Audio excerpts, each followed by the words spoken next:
Okay, hi everybody. Welcome back to Yasmin Collects. Welcome if you are new to the channel.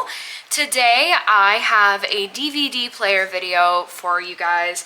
This is the, I hope I pronounced this right, Onkyo DV-SP404 DVD player. This is an HDMI DVD player manufactured in 2006, and I actually just picked it up today for $5. I actually got this player at a Liquidating Sam Ash store. If you're not familiar with the chain, it's Sam Ash Music. They sell guitars, synthesizers, pretty much anything of the sort, and also do lessons.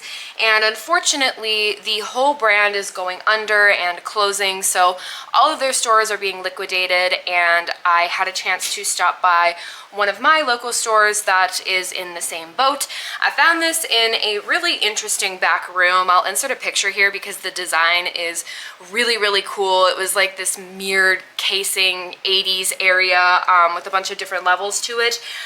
They had all kinds of different stuff there, mostly display units and actually a CRT, but I didn't end up picking that up because it was really big and I don't think I have room for more CRTs, and I'm actually not sure if it worked. Also a little bit unsure if this one works. They turned it on and plugged it in for me at the store. It was kind of like having a hard time, so that's why they gave it to me for $5, and I assured them that I don't really care if it works or not because it's kind of just a cool piece of memorabilia.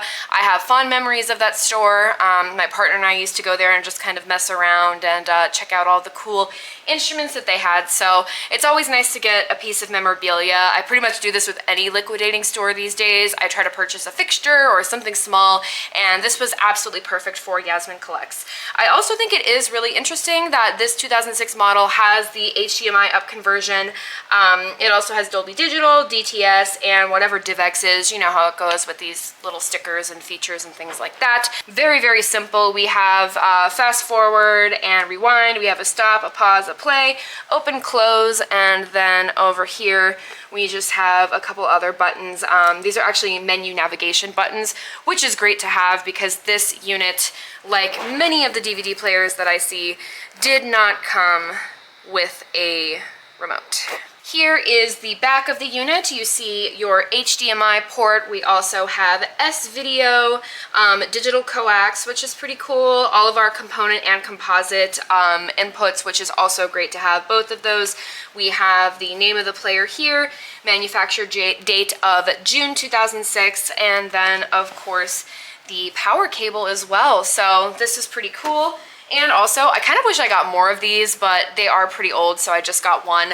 I also got a power strip for $5. I'm pretty weird and picky about the power strips that I purchase because you never know. This one could definitely use some retro bright, but I know that all of these used to power on their many different electronics, so this one is probably pretty reliable, pretty safe, all of that stuff, so it's just good to have another one of those. This is just the quick overview of the unit. My DVD player videos tend to be a bit shorter because there's only so much you can say about it. I'm also interested to know if you guys have any information about this Onkyo brand. I know certain brands like, nothing's coming to mind right now, of course. Okay, like Broxonic, one of my CRTs is a Broxonic that's owned by Orion, and they're kind of like different parent companies and things like that. I do not know who manufactures this particular brand. I've seen it a couple times before, and I mean, honestly, if we're being real here, if I saw this in the thrift store, I probably wouldn't look twice. I would just sort of move on with my day because I have more than enough DVD players and physical media players in general, but because this one came from Sam Ash and it's kind of nostalgic in that way. Yeah, that's sort of what makes this cool and unique. The guy that sold it to me also said that it's been sitting in the back for a really long time. I'm not sure what they used this for. I'm probably thinking that they were using it to loop promotional videos. Maybe they were using it in one of their music classes that they offer, you know, like playback DVDs or some sort of thing for the students to play along next to. You never really know about the history of DVD players, but I got more information about this than I usually get when I grab something at the thrift store. So, okay, I said I was done, but apparently I had to ramble for a second more. Now, let's plug this bad boy in and see if we get any signal. All right, so here we are to do some testing. There's a ton of reflection going on right now, so it's kind of trippy actually. But I have this Memorex CRT from 2002. It's not quite period accurate, but I did not feel like unplugging my Broxonic because I actually use that every day and I have it set up in a certain way and I don't want to move this console, yada yada yada. So yes, I'm hoping this turns on and functions. If it does, we're going to be testing Baby Wildlife. I picked this one because it doesn't give me any copyright issues, although there are a ton of bugs in this, so if you don't like bugs, apologies in advance. Fair warning, there'll be some creepy crawlers on the screen. Let's turn it on.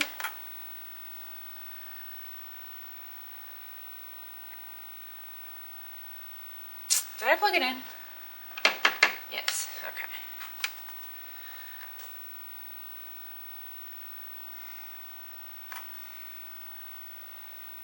Oh, there we go. We've got some life. It says loading. And then nothing. I am willing to bet that one of the caps is bad. But let me try again. Let me hold it in.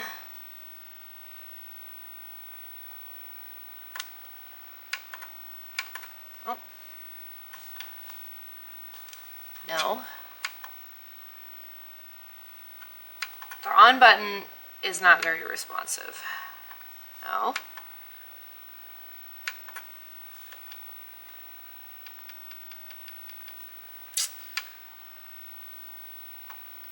Yeah, I hold in the power button and it just says off.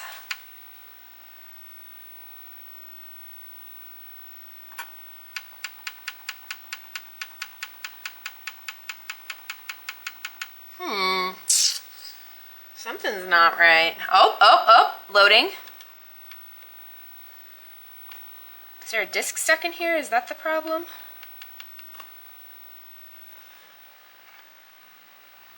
Oh! Wow, okay, there's a disc in here. And it is Dave Weckl, The Next Step. So this is a DVD from 2003, Warner Music Group. Also, this was at the time where, this is just a random fun fact, but this was at the time when Warner Brothers owned AOL, which is really, really funny because that was super brief. But yeah, this is a music disc, which makes sense. This came from a music store, so I got a free DVD out of the exchange. Also, I just realized that I think we're not on the right setting, so let me...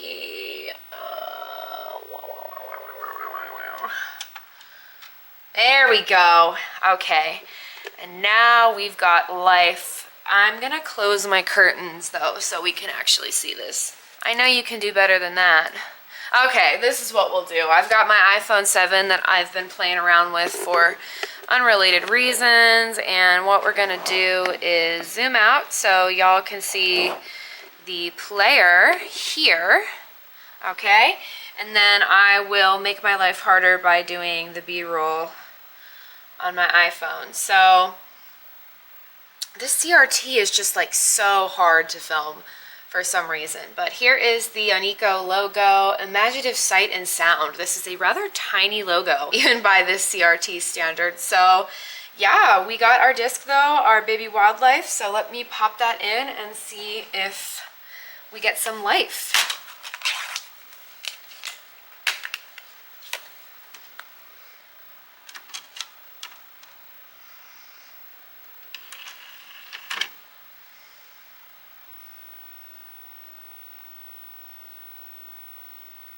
Oh. Don't eat Baby Wildlife. Where's the play button? Oh, okay.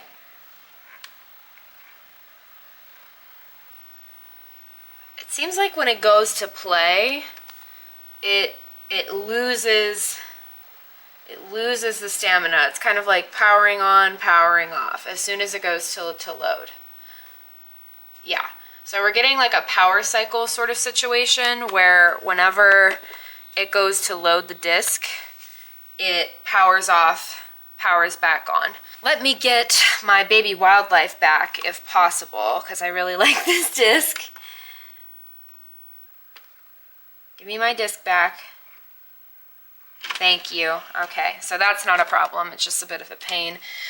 So I think what we're going to do next, I do not do a lot of DVD player work. I don't really work on them too much because I'm not super familiar, but I think what we can do is open this bad boy up.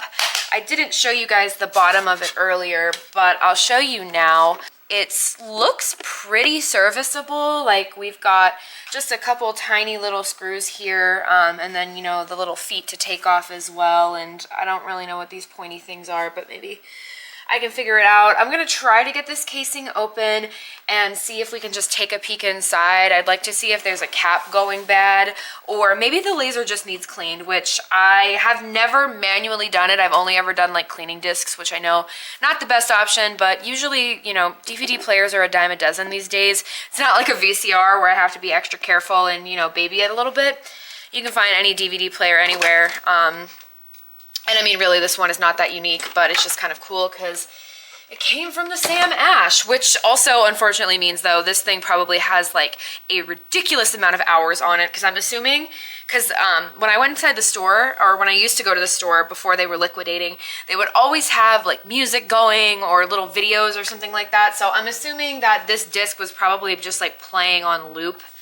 And that was the situation at hand. So yeah, let me offline this real quick. I'm just gonna try to pop this bad boy open, and I will let you guys know where we end up.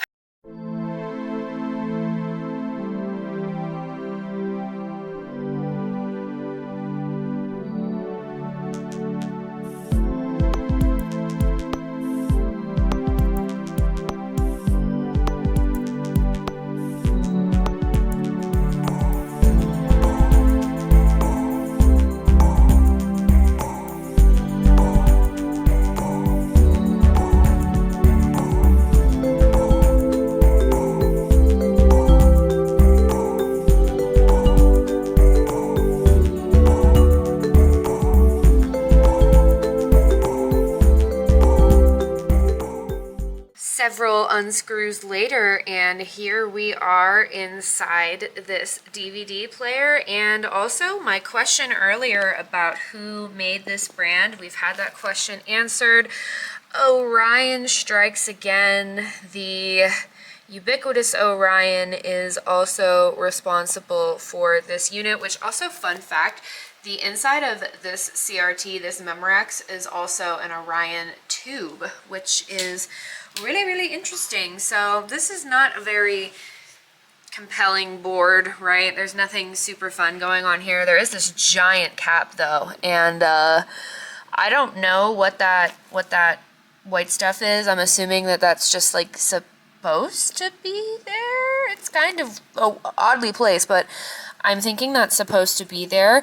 I'm looking at all these other caps, and none of them are bulging or anything like that. They look fine. I've literally never seen a blown cap though in my electronics journey, and if I have, I just haven't found it yet. We also have Canon in here, which is kind of cool.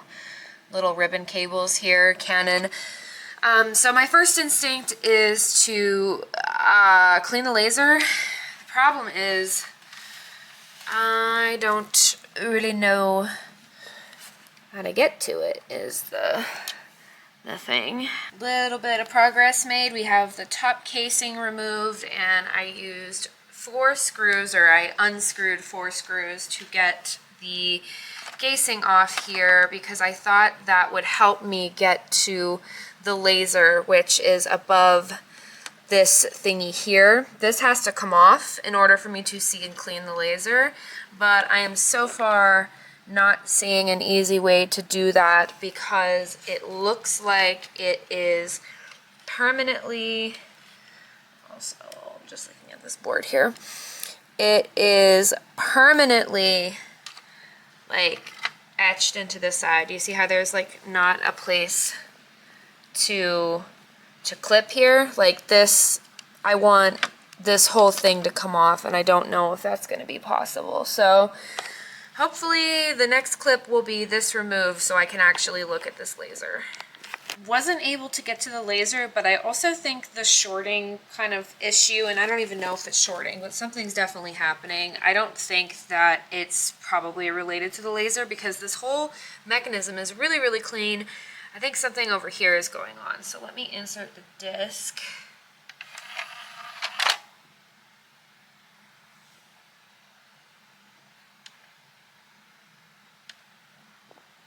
See, it just immediately powers off. Oh, it says loading, and then it immediately powers off.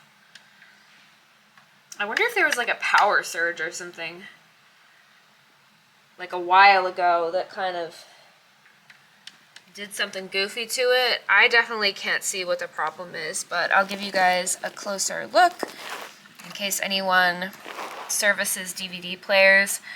You can show me what you think the problem is, but I think for now, just because I have so many DVD players and it's not really a dying issue for me, this is still a cool thing to have just because I know where it came from, even though it doesn't work, at least not right now. Maybe one day. Let me get my disc back.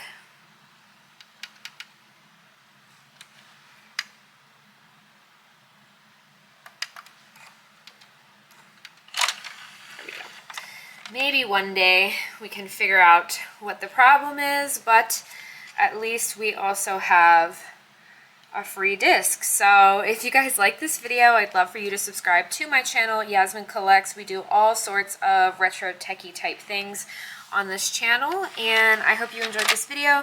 Subscribe for more, and I will see you in my next one.